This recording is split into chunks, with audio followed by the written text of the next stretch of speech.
This Sunday, out of office. My exclusive interview with former Vice President Mike Pence. I've never been a fan of American presidents criticizing America on foreign soil. His thoughts on the second Trump administration and the direction of the Republican Party. There's no question in this administration that he is surrounded, it appears to me, with people that nurture his more protectionist instincts. Plus, trade tensions. President Trump returns from his trip to the Middle East amid new concerns about his trade war, as the world's largest retailer warns higher prices are on the way. But the level of tariffs that have been proposed is pretty challenging for all retailers, for suppliers, and certainly our concern is that consumers are going to feel some of that. I'll talk to Treasury Secretary Scott Bessent and listening in. Audio of former President Joe Biden's interview with the special counsel investigating his handling of classified documents renews the debate over his fitness for office. Trump gets elected in November of 2016. I'll talk to Democratic Senator Chris Murphy of Connecticut. Joining me for insight and analysis are NBC News Chief Washington Correspondent Andrea Mitchell, Amna Nawaz, co-anchor of PBS NewsHour, Ashley Etienne, former communications director to Vice President Harris, and Stephen Hayes, editor of The Dispatch. Welcome to Sunday. It's Meet the Press. From NBC News in Washington, the longest-running show in television history, this is Meet the Press with Kristen Welker. Good Sunday morning. President Trump returns to Washington after his trip to the Middle East, and he is touting what he says are new critical investments in the U.S. economy. It comes as his agenda back home is facing new challenges and as he's planning for direct phone calls with the leaders of Russia and Ukraine on Monday. Against that backdrop, I sat down with his former Vice President Mike Pence on Friday at his home in Indiana.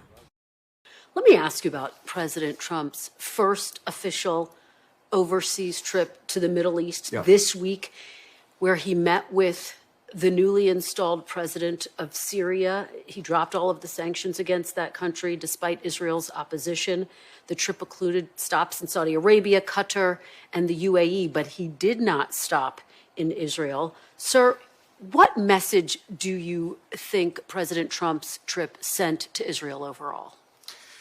Well, first off, I think it was a very successful trip for the American economy. The president secured financial commitments in all three countries, including a historic contract for purchasing Boeing aircraft that'll really support American jobs.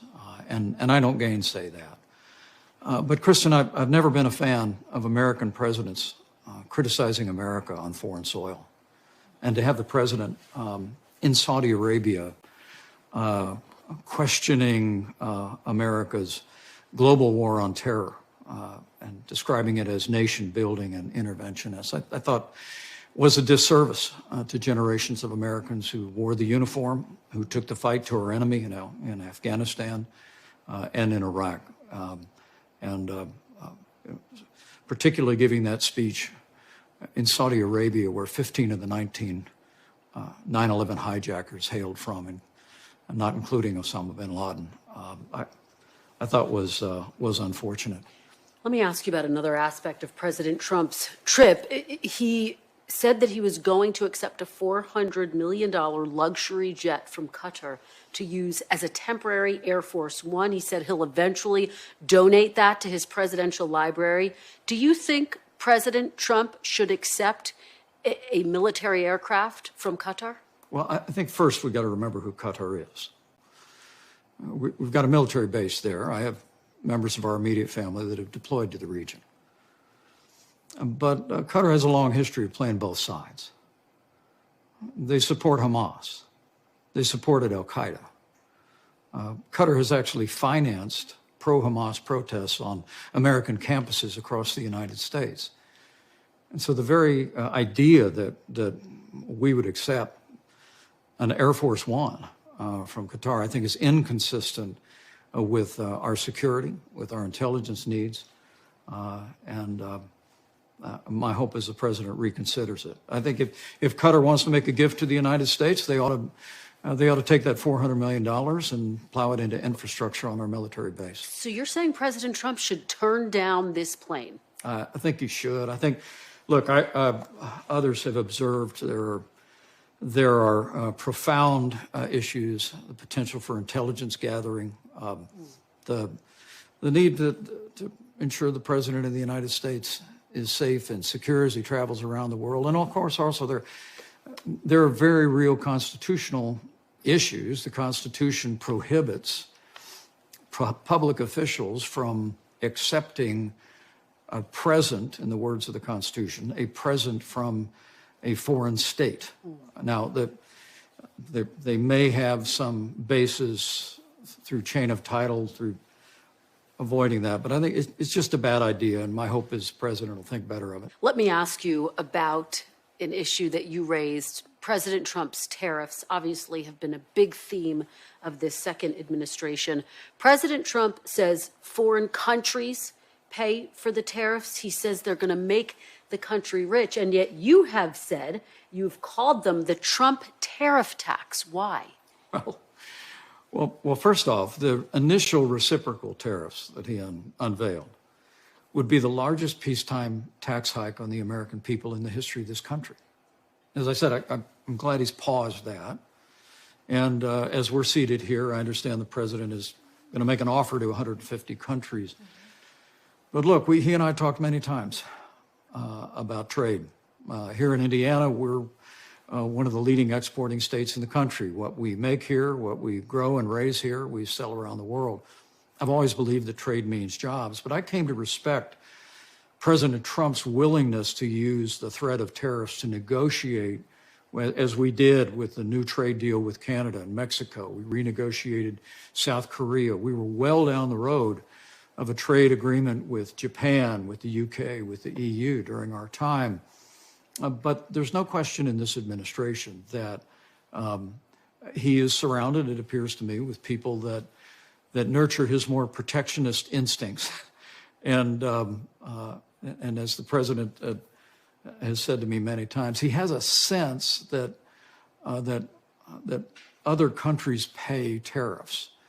When the reality is, when Americans buy goods overseas, the company that imports those goods in this country pays the tariff, and more often than not, passes that along in higher prices to consumers. And I worry about inflation. We just heard Walmart made the announcement that they'll be raising prices in the wake of these tariffs.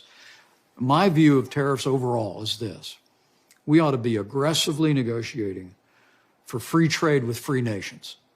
We ought to use the threat of leverage to bring down trade barriers and subsidies.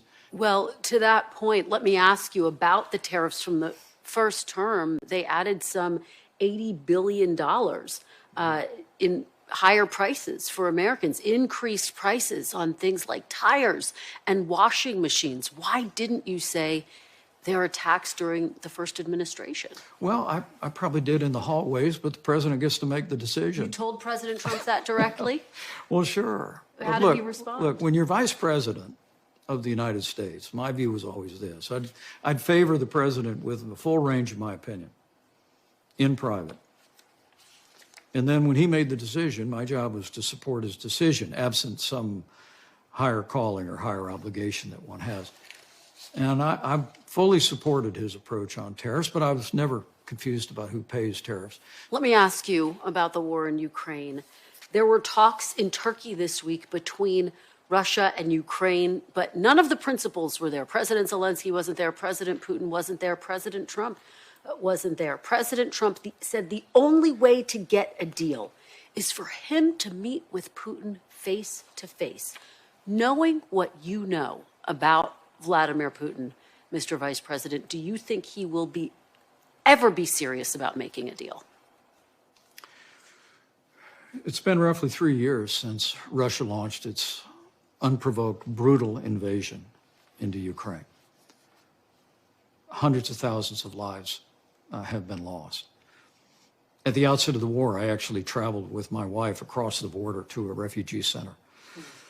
Saw hundreds and hundreds of women and children of every age fleeing from the Russian invasion. I would return there a year or so back and meet with President Zelensky and hear again about the horrors and depredations of the Russian military.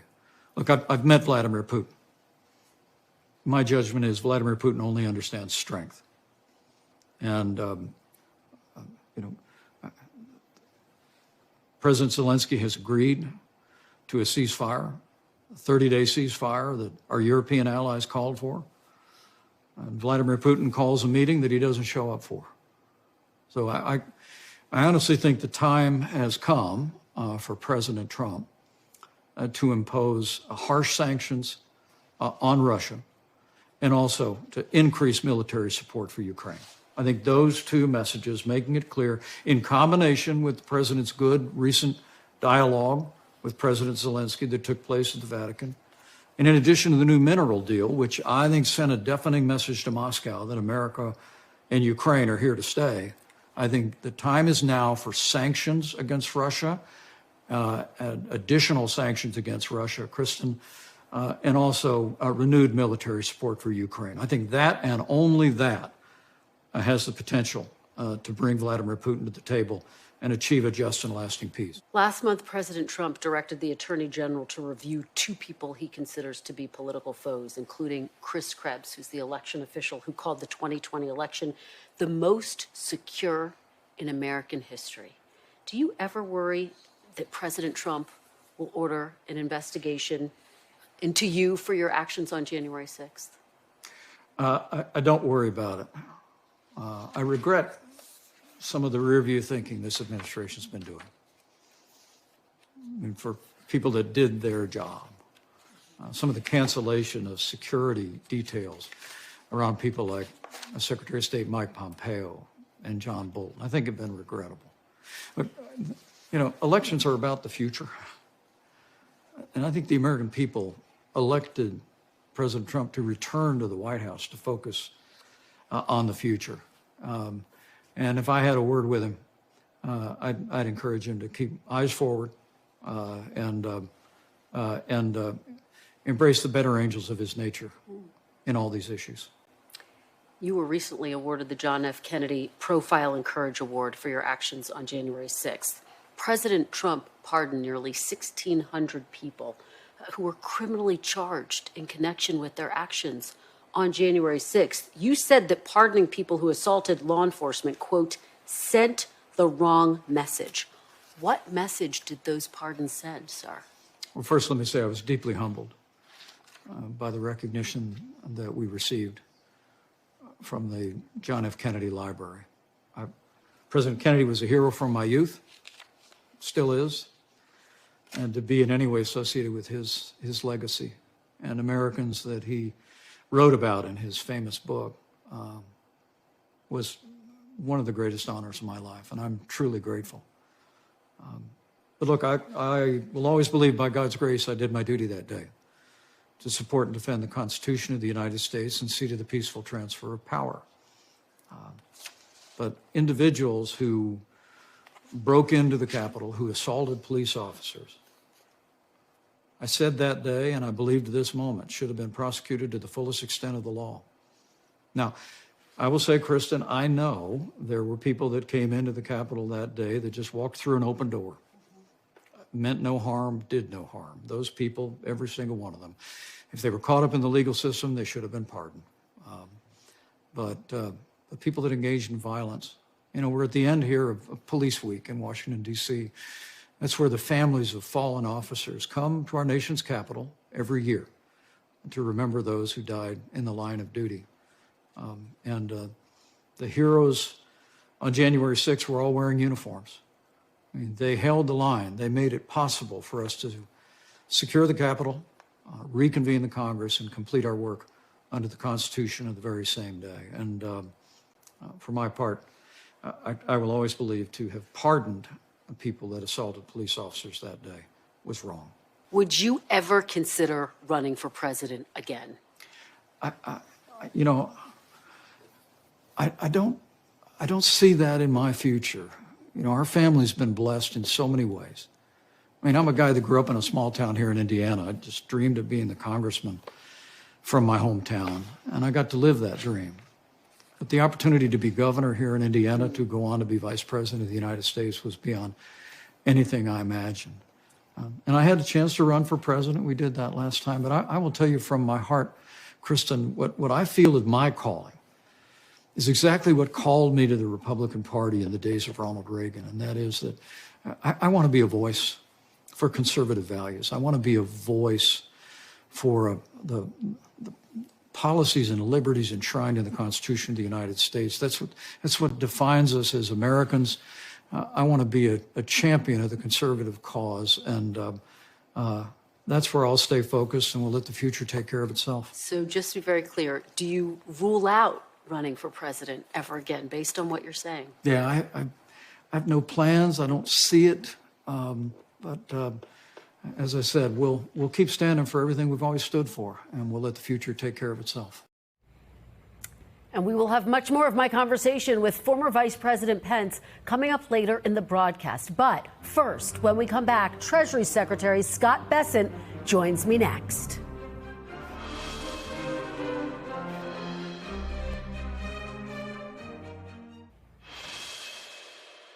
Welcome back. There are new economic warnings after the credit ratings agency Moody's downgraded the United States credit rating one notch from its AAA rating. Moody's citing concerns over the nation's rising debt. It comes as President Trump's tax bill suffered a setback in Congress this past week. Joining me now is Treasury Secretary Scott Bessent. Secretary Bessent, welcome back to Meet the Press. Kristen, good to see you. Thanks for having me on. It's wonderful to have you on after a long foreign trip. Thank you for being here. Let's start right there with Moody's downgrading the nation's credit rating, and they do cite the debt. I want to read you a little bit of what Moody's says. It says, quote, if the 2017 Tax Cuts and Jobs Act is extended, which is our base case, it will add around $4 trillion to the deficit over the next decade. Several Republicans, Mr. Secretary, are citing similar concerns. Does the president's tax bill need to do more to address the nation's debt and deficit?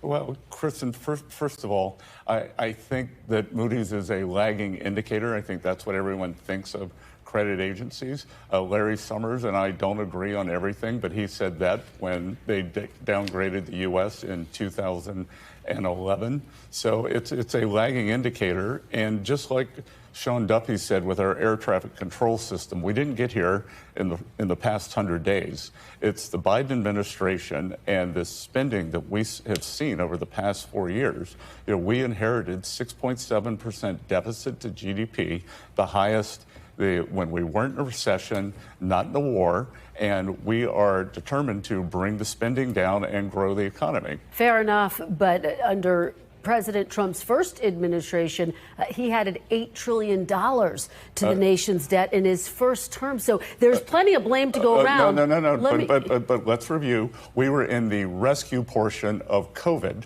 The Biden administration was in the recovery portion. And Kristen, it would have been, if not for Senators Manchin and Sinema, who were no longer in the Democratic caucus, it would have been 4 or 5 trillion more. It did include the tax cuts as well. But let me ask you about Walmart, this big news from Walmart. It says it will start raising prices on its consumers, Mr. Secretary, as early as this month due to the tariffs. Now, President Trump out with a very stern warning on social media saying Walmart, quote, should eat the tariffs, adding the company made far more than expected last year. Is the president asking American companies to be less profitable?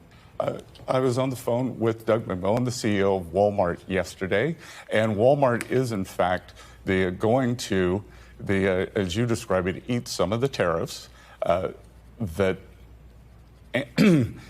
just as they did in 18, 19, and 20. The other thing, though, that we are seeing that Doug passed along to me, that with their consumer, the single most important thing is the gasoline price. And gasoline prices have collapsed under President Trump. So we are seeing that. The other thing that will happen, that is a direct tax cut for consumers. Then the transportation costs are also a big input. So let's see what happens. what you were describing was Walmart's earnings call. The other thing that companies have to do, they have to give the worst case scenario so that they're not sued. So, I think overall we are seeing a decline in services, inflation, and we saw inflation come down for the first time in 4 years. Well, in my conversation with former Vice President Mike Pence, he says he sees tariff as a tax. How far, Mr. Secretary, is the president, is the administration willing to go to prevent CEOs from increasing prices? Well, I think what we're hearing here is that people are saying tax increases are inflationary, that when I was testifying before Congress last week, one of the congressmen said that, and I said, well, Congressman, if taxes are inflationary, let's cut taxes. So let's get this tax bill done, bring down taxes, which, according to this line of thinking, should be disinflationary. But the Federal Reserve has said that tariffs are inflationary. Just to be very clear, you said you called Walmart. Is that what CEOs can expect, that the president, that other members of the administration will apply pressure to try to prevent them from passing on these prices to CEOs? I didn't apply any pressure. Doug and I have a very good relationship, so I just wanted to hear it from him rather than second, third hand from the press. And again, as I said, this is all from their earnings call, and on an earnings call, you have to give the worst case scenario. Kristen, to go back to what you said, the Federal Reserve is not saying that tariffs will cause inflation. They're saying they're not sure and that they're in wait and see mode. Let's talk about the other big news that you were a part of a week ago in Switzerland, negotiating with Chinese officials. You and the administration lowered tariffs from the high rate of 145% to 30% for 90 days to allow talks to continue. But President Trump had said previously, and I'm quoting from him, China needs to make a deal with the U.S. We don't have to make a deal with them. So why did the United States back down? Neither side backed down. Both sides realized that this, as I had said, was unsustainable. So we had the equivalent of an embargo, which is not what either side wanted. It was this constant tit-for-tat escalation. So both sides brought the tariffs down by 115%. So for 2025, we have increased tariffs on China by 30%. They have increased them by 10 on us. We now have a mechanism in place to continue talks. Okay. On Friday, as a piece of this, President Trump, while he was on the foreign trip, said that countries should expect letters from you, from Secretary Lutnick, saying this is what the tariff rate is going to be. Mr. Secretary, does that effectively mean that these negotiations with other countries are over? And how high should they expect tariffs to go? Above 10%? This means that they're not negotiating in good faith. They are going to get a letter saying, here is the rate. So I would expect that everyone would come and negotiate in good faith. You expect that rate, though, that you would slap on any country that you think is not negotiating in good faith to be above 10%? Well, I think that it would be the April 2nd level. Some countries were at 10%, some were substantially higher. And the negotiating leverage that President Trump is talking about here is if you don't want to negotiate, then it will spring back to the April 2nd level. I have to ask you about the war in Ukraine. President Trump saying he is going to speak with President Zelensky and Putin on Monday. Former Vice President Pence told me it is time to impose harsh sanctions now. What say you, Mr. Secretary? Is it time to impose sanctions against Russia? Well, I think we will see what happens when both sides get to the table. President Trump has made it very clear that if President Putin does not negotiate in good faith, that the United States will not hesitate to up the Russia sanctions along with our European partners. What I can tell you is the sanctions were very ineffective during the Biden administration because they kept them low because they were afraid of pushing up domestic oil prices. Very quickly, how long for the timeline until you move to sanctions? Obviously, there's a call, but if the president doesn't feel like there's progress, how much time is he going to give them? I'm not going to tie the president's hands in his negotiations. Let me ask you, former Vice President Mike Pence echoed several of President Trump's, quite frankly, own allies in expressing concerns about this plane that Qatar has offered to President Trump. They are saying it sends the wrong message. It sends the wrong message and raises concerns ethically, raises concerns constitutionally, and about security. Why is it appropriate for the president to accept a $400 million jet from Qatar? Well, it's not the president accepted, it would be the United States government. And Senator Mullins said this weekend that the talks had actually begun under the Biden administration. So, but Kristen, what I can tell you is I think this is a off-ramp for many in the media not to acknowledge what an incredible trip this was. That President Trump has brought back trillions of investments in the United States. Every stop we made, the enthusiasm in Saudi Arabia, in Qatar, in the United Arab Emirates to invest in the United States, that they want to push more and more the funds here. And if we go back to your initial question on the Moody's downgrades, who cares? Qatar doesn't, Saudi doesn't, UAE doesn't. They're all pushing money in. They've made 10-year investment plans. So this administration, we're doing peace deals, trade deals, and tax deals. And just very, very quickly, President Trump has said he plans to keep that plane in his presidential library after. But what do you say to some Republicans who argue it sends a message that the United States can be bought or that other countries can curry favor if they offer gifts? I say that the gifts are to the American people. These trillions of dollars of investments that are going to create jobs in the U.S., whether it's the UAE building this gigantic aluminum plant in Oklahoma, whether it's these data centers that Qatar is going to do, is $600 billion on its way to $1 trillion from Saudi, that it all accrues to the American people. All right, Secretary Bessent, I know you've had a long week traveling with the president. Thank you so much for being here. We really appreciate it. Good to see you. Great to see you. And when we come back, Democratic Senator Chris Murphy joins me next.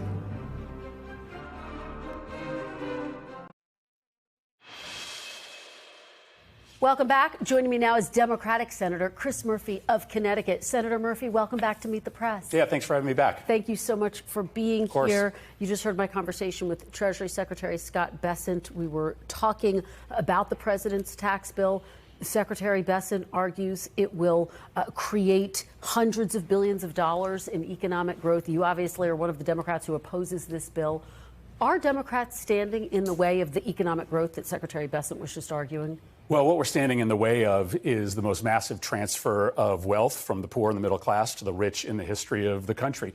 This budget bill is an absolute disaster. It is going to kick over 10 million people off of their health care. Medicaid covers about a quarter of all Americans in order to pass along a new $1 trillion tax cut for the richest 1%. Nobody in this country is asking for that. And in addition, it's going to dramatically drive up the deficit. I heard the Treasury Secretary say that who cares about the downgrading of our credit rating from Moody's? That is a big deal. That means that we are likely headed for a recession. That probably means higher interest rates for anybody out there who is trying to start a business or to buy a home. These guys are running the economy recklessly because all they care about is the health of the Mar-a-Lago billionaire class. They only care about their corporate friends. They are going to destroy this economy. They are going to throw millions of people off of health care just so that they can pass along a benefit to a small handful of very rich Americans. That is deeply unpopular, and my hope is that it won't pass, that enough Republicans see that nobody is asking for that massive investment in only a small handful of Americans,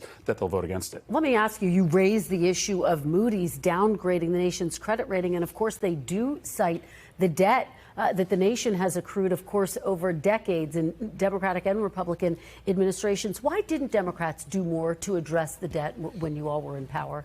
Well, I think it's important to remember that some of the most important legislative achievements during Joe Biden's presidency were done in a way that reduced the deficit. In fact, the Inflation Reduction Act which made massive investments in renewable energy, reduced prescription drug costs, was done in a way that drove down the deficit, not driving the deficit up. Most of the deficit was added under Joe Biden's presidency was in those early days when we were still recovering from the pandemic. But there's just no doubt that it was Donald Trump who added more to the deficit than any president in the history of the country, and he is on pace to do it for a second time. It's going to crater the economy. And listen, it won't have an impact on his billionaire friends. His Mar-a-Lago crowd will come out all right, but it will impact the regular people I represent in New Britain, Bristol, and Bridgeport, Connecticut. Former President Biden did see $4 trillion added under his administration. I would like to talk about former President Biden. Newly released tapes from Mr. Biden's 2023 interview with special counsel Robert Hur show him really struggling to recall key moments, including the dates, the death of his son, Beau, as well as when former President Trump was elected. Take a look. Month Beau died, May 30th, 2015. Was it 2015 he died? Maybe 2015. I think it's 2015. I'm not sure the months are, but I think it was. Yeah.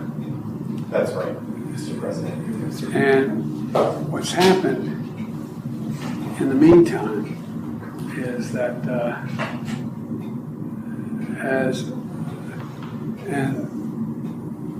Trump gets elected in November of 2017? 2016.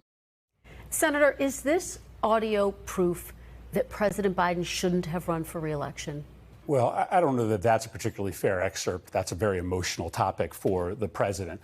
But obviously, in retrospect, the president should have gotten out of the race earlier. There's no doubt that the Democratic Party would have been better served by having the ability to have an open primary. Kamala Harris probably would have done very well in that process. But in retrospect, we lost. And so I don't think you can defend the way in which our politics played out. I mean, listen, what I've said is that, like anybody who reaches that stage in their life, there is some level of diminishment. But I got to work with the president pretty closely in 2022 and 2023, and I saw a president who was passing legislation and helping the American people at a pretty unprecedented rate. That being said, by 2024, the American people had decided that they wanted somebody new. They wanted somebody younger, and it was a mistake. It was a mistake for Democrats to not listen to the voters earlier and set up a process that would have gotten us in a position where we could have been more competitive that fall. Let me ask you this. The new book, Original Sin, by Jake Tapper and Alex Thompson, goes even further and actually details what they call a cover-up from the White House, from top aides around the president. Here's a little bit of what they have written. Quote, one senior White House aide who left because they didn't think Biden should run again confessed to us that we attempted to shield him from his own staff. So many people didn't realize the extent of the decline beginning in 2023. Do you think some top officials in the Biden White House covered up the state of his mental health at the time? Well, I haven't read the book, and so I don't know what to say about the allegations they make. But I know that I worked with him throughout 2020-22 on the gun bill, which has saved, by the way, thousands of lives. He was intimately involved in those negotiations.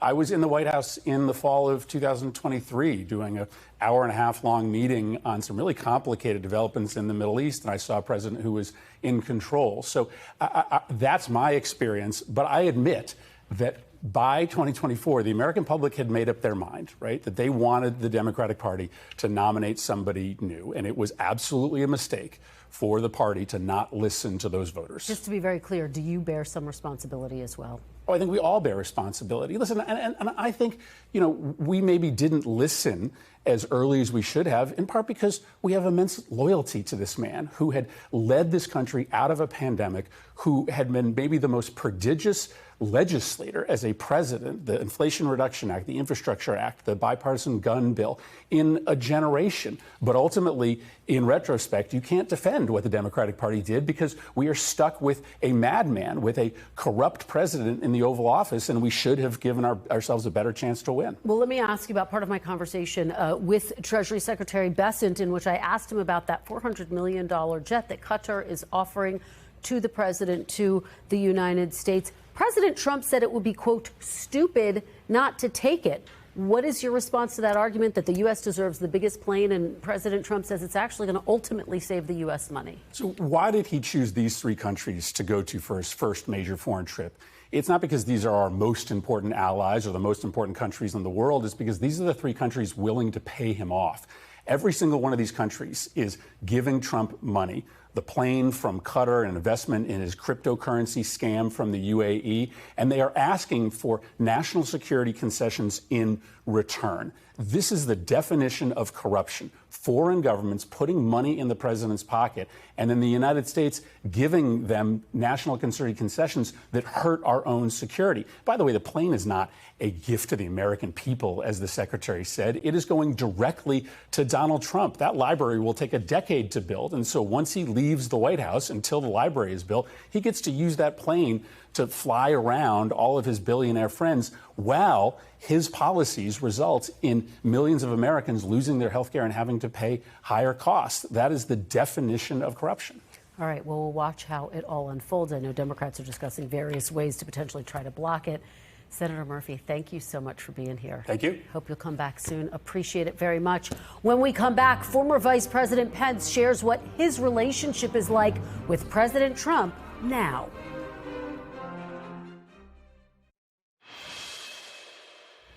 Welcome back. Former Vice President Mike Pence left Washington in 2021 and ran for president against his former boss in 2024. In my conversation, I asked Mr. Pence what his relationship is like now with President Trump. You, of course, recently saw President Trump at the funeral for former President Jimmy Carter. Do you ever talk to him? Does he ever reach out to you for any counsel at this point, or? You know, there were difficult days at the end of the administration. But what's not widely known is that the president and I parted very amicably. That he thanked me from the tarmac of Andrews Air Force Base and my family by name for the service we'd rendered to the country and to him. And we'd speak several times a month in the days after we left office. The day I went to the inauguration, the president called me. We talked for an hour about conversations I'd had with people on the platform. But what saddened me was several months after we left office, he returned to much of the same rhetoric that he had used in the run-up to that fateful day of January 6th. Again, talking again about the election being stolen, suggesting that I could have had the ability to overturn the election. And that was where I just came to the conclusion that we best part ways. Now, I did see him at the Carter funeral, and we had a warm exchange. I stood up, I shook his hand, and I said, "Congratulations, Mr. President." And I could tell he softened and said, "Thanks, Mike." And I congratulated the First Lady as well. It was a good moment, and I pray for the president often, and I want him to be successful. And when you can see my full interview with Vice President Pence at meetthepress.com. And when we come back, President Trump's agenda meets resistance from the courts and Congress. The panel is next.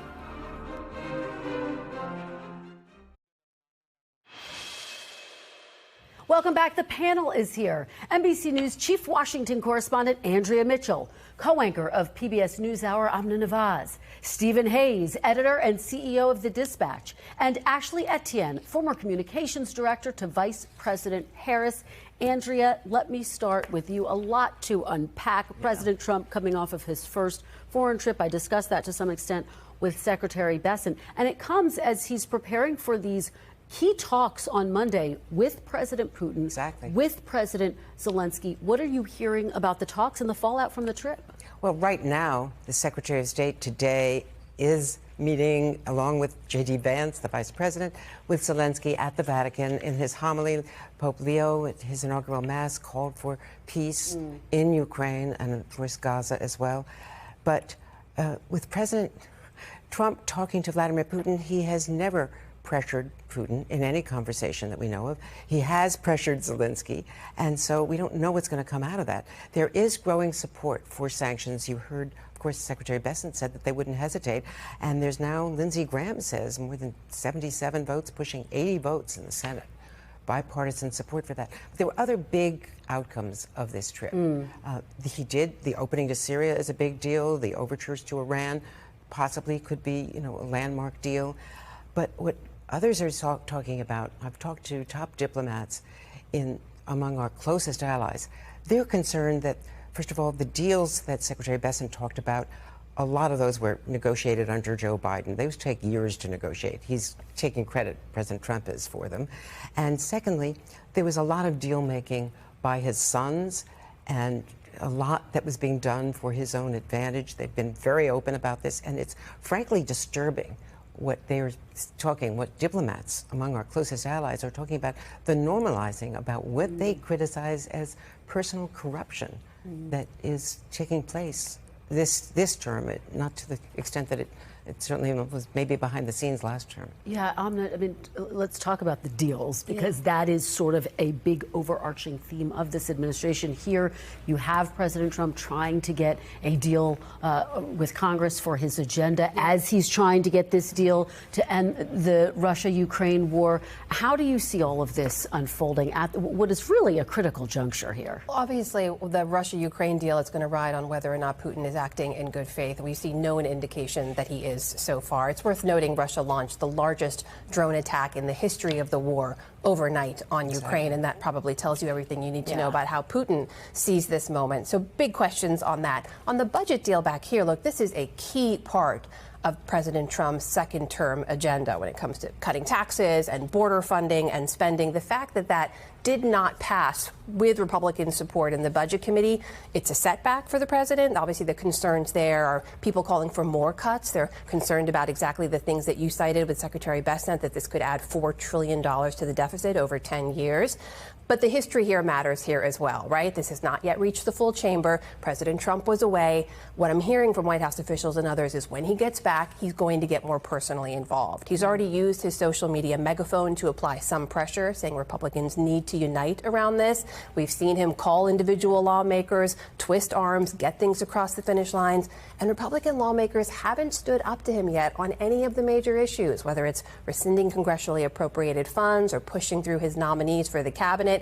It's hard to see if they're going to stand up to him on the one thing that matters most for his agenda. Stephen, so much is riding on this bill, as Amna points out, and it does come against the backdrop of Moody's downgrading the nation's credit rating, the tariff wars that continue. And you heard Secretary Bessent in response to Walmart saying they're going to have to pass some of these prices on, saying Walmart said to him they will eat some of the costs, not all of them, but some of them.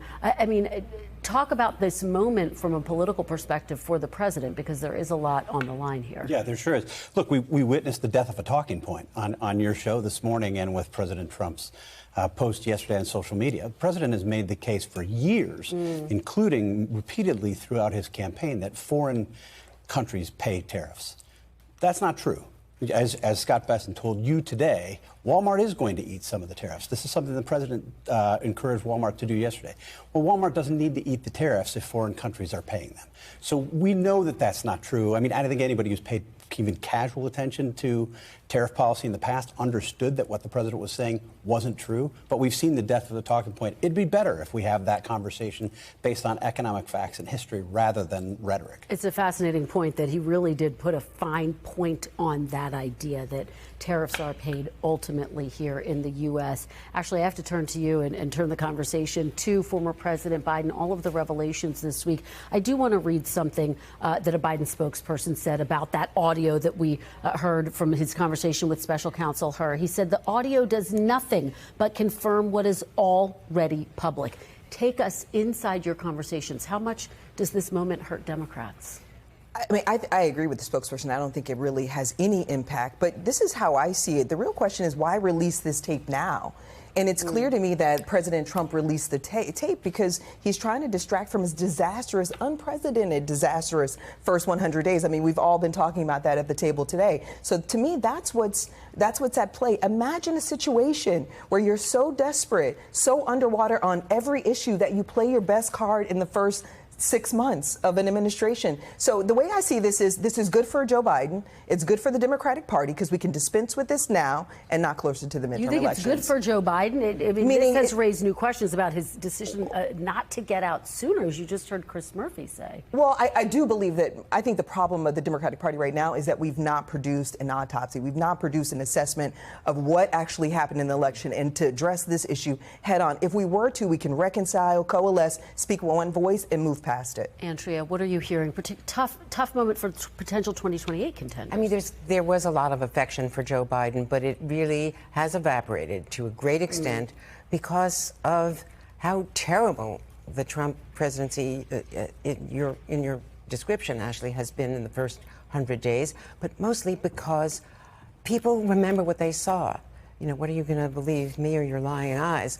People saw the debate, and immediately after the debate, they realized, Democrats as well as Republicans gleefully, on their part, that this was a terrible mistake, that he should not have run, whether or not he and his family and his closest advisors thought he was up to it then. They had to look forward to 4 years, 5 years, by the time the campaign was over, and that his health would have continued to diminish. He was not aging well. He didn't look well, and people wanted a change, and they wanted a primary. And President Obama, former President Obama, and Nancy Pelosi were right about that, but nobody was willing to really push hard enough, and certainly the caucuses did not move quickly. I keep hearing this word trust, that Democrats feel like they've got to rebuild trust at this point. And I think that is the challenge. To Ashley's point, Democrats are going to be asked about this now on the back of the book, on the audio being released. If you had a concern that Biden was too old before, some of these things confirm that now. What I will say, the consistency that I'm hearing from some Democrats when they're asked about this, as on a U.S. Senator Murphy, I've been asking senior Democrats when I speak with them too, people who were close to him, who saw him regularly, even in the final months of office, maintain to this day they never saw anything like what they saw at the debate in private. And they also say it's not going to be an issue for them in 2028. I'm sorry. That is crazy. That's crazy for them to say. And one of the things that this book does is it provides chapter and verse, detail after overwhelming detail, that they did know and that everybody knew. And look, the public knew. We knew. We watched it in real time. Andrea is saying they don't have a leader. That's part of the problem. That is a part of the problem. But, the question is, how does Joe Biden respond in the next few days as this book sort of unfolds? I really think the issue is that this runs some risk for perceptions of his legacy. There's two issues. We could either look backwards, litigate the past, or move forward. But Joe Biden's going to have to determine that. He's going to have to weigh in. If his team continues to be defensive on this issue, it's going to compound the problem for the party internally and externally, and it's also going to have implications for perceptions of his legacy. This is his It legacy. absolutely is. Great conversation. Thank you all for being here. We covered a lot of ground. That is all for today. Thank you for watching. We'll be back next week because if it's Sunday, it's Meet the Press.